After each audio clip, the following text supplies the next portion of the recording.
Dulu, label 212 dipakai demo, kini jadi label investasi bodong.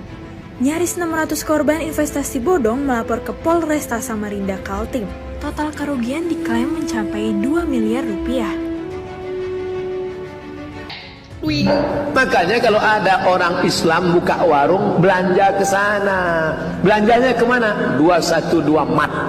Teman-teman sekalian, tidak akan pernah, sekali lagi, tidak akan pernah umat Islam menjadi tuan rumah di negaranya sendiri kalau kita masih belanja di toko orang. Jadi semua mesti belanja di 212, tokonya orang Islam. Lihat aja sekarang banyak toko-toko lain yang tumbuh seperti jamur di musim hujan. Tapi kenapa tidak 212? Karena kita belum punya kesadaran. Jihad itu, mahalan di sini. Loh cuma 100-200 perak. Cuma 100-200 perak gitu loh. Itu bagian dari, justru itulah kelebihannya. Justru itulah nilai daripada dakwahnya. Jangan pelit-pelit lah, jangan perhitungan lah.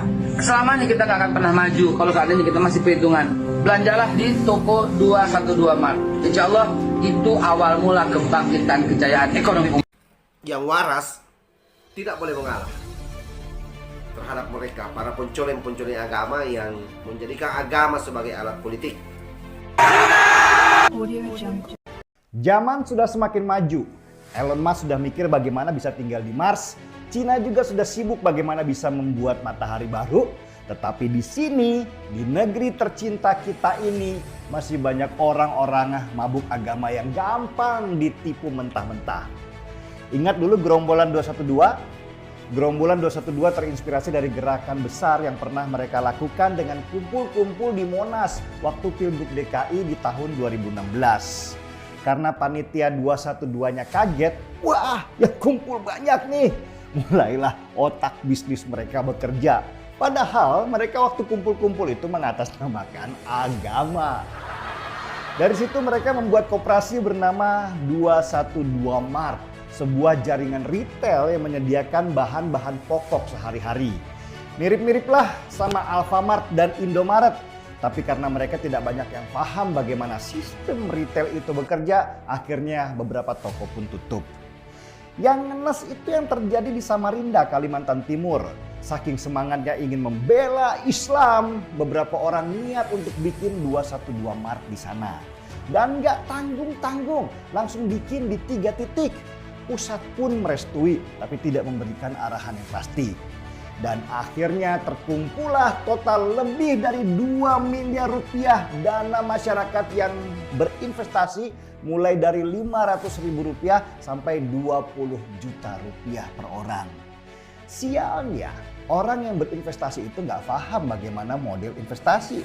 Mereka hanya transfer saja ke sebuah rekening yang mereka percaya kalau orang itu ulama. Kan nggak mungkin menipu mereka. Permasalahan kemudian datang ketika para panitia yang terdiri dari orang-orang yang ngerti agama tapi nggak ngerti investasi ini bingung. Ini duitnya mau dikemanakan? Mau dikumpulkan di mana? Mereka kasak-kusuk sampai muncul seseorang yang sama agamisnya dengan mereka menawarkan diri untuk menjadi rekening penampungan mereka. Maka dari duit itu dibangunlah 212 Mart. Berjalan terseok-seok selama 2 tahun dan akhirnya si agamis tadi kabur, nggak tahu kemana jejaknya.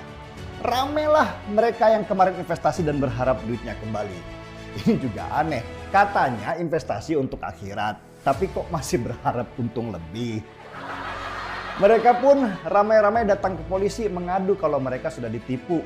Beberapa dari mereka mungkin sadar, gua kira kalau gua investasi atas nama agama nggak mungkin ditipu lah karena panitianya takut sama Tuhan. Ternyata kabur juga. Nasi pun sudah menjadi bubur saudara-saudara. Dan peristiwa penipuan atas nama agama ini mungkin kejadian ke ribuan kali yang terjadi di Indonesia. Tapi banyak yang nggak sadar-sadar juga. Kenapa begitu mudah menipu atas nama agama? Ini yang menarik. Agama selalu diidentikan dengan kebenaran. Karena itu pembawa agama selalu dianggap orang yang benar, soleh, dan bertakwa. Gak mungkinlah nipu.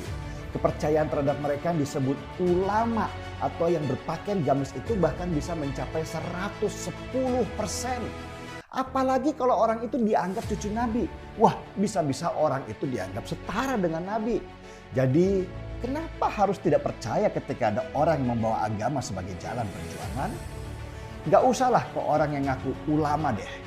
Lihat kotak amal di warung-warung dengan gambar pesantren atau masjid diantah berantah. Banyak orang yang tersentuh hatinya. Mereka menyumbang tanpa ngerti uangnya akan disalurkan kemana. Dan akhirnya terbongkar sudah kalau puluhan ribu kotak amal di Indonesia ternyata dananya disalurkan ke banyak lembaga radikal. Yang terbaru juga ada donasi buat beli kapal selam. Ini yang bikin ketawa.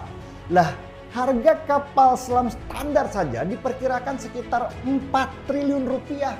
Mau donasi berapa juta umat? Apalagi yang donasi cuma kirim duit 1.000-an, 10.000-an. Kapan bisa terkumpul 1 triliun rupiah saja? Akhirnya ya terkumpul juga lah mereka 1,2 miliar rupiah. Jauh banget dari harapan. Mau disumbangkan tapi TNI Angkatan Laut nolak. Terus duit donasi itu akhirnya dikemanain? Ya dikantongin lah. Ya mungkin juga dikembalikan ke para penyumbang. Kapan umat beragama ini mau pintar sehingga nggak gampang dibodoh-bodohi atas nama agama? Ketika umat beragama menggunakan akal mereka dalam beragama. Agama itu petunjuk, sebuah kompas untuk memberikan arah yang benar dalam kehidupan. Dan untuk memahami bagaimana kompas itu bekerja, kita harus menggunakan akal dan pengetahuan kita. Gak bisa asal imani saja. Akhirnya kalau asal imani saja, ya jadinya bodoh berjamaah. Ustadznya buta, jamaahnya juga buta. Mulailah berpikir bahwa orang beragama itu harus pintar. Bukan hanya pintar membaca kitab suci, tapi juga pintar di dalam ilmu dan teknologi. Kalau kalian bodoh terus, ya begitulah. Kalian akan terus dijadikan objek kapital buat orang-orang seperti Yahya Waloni yang sudah bodoh tapi terus menebarkan kebodohannya tanpa ada rasa malu dan dengan penuh kepercayaan diri. Setuju? Puasa tinggal 12 harian lagi. Nanti sesudah buka kita angkat secangkir kopi. Markipu, mari kita menolak untuk ditipu. Saya Dennis Regi. Sekali lagi, yang waras tidak boleh mengalah terhadap mereka, para pencoleng-pencoleng agama yang menjadikan agama sebagai alat politik.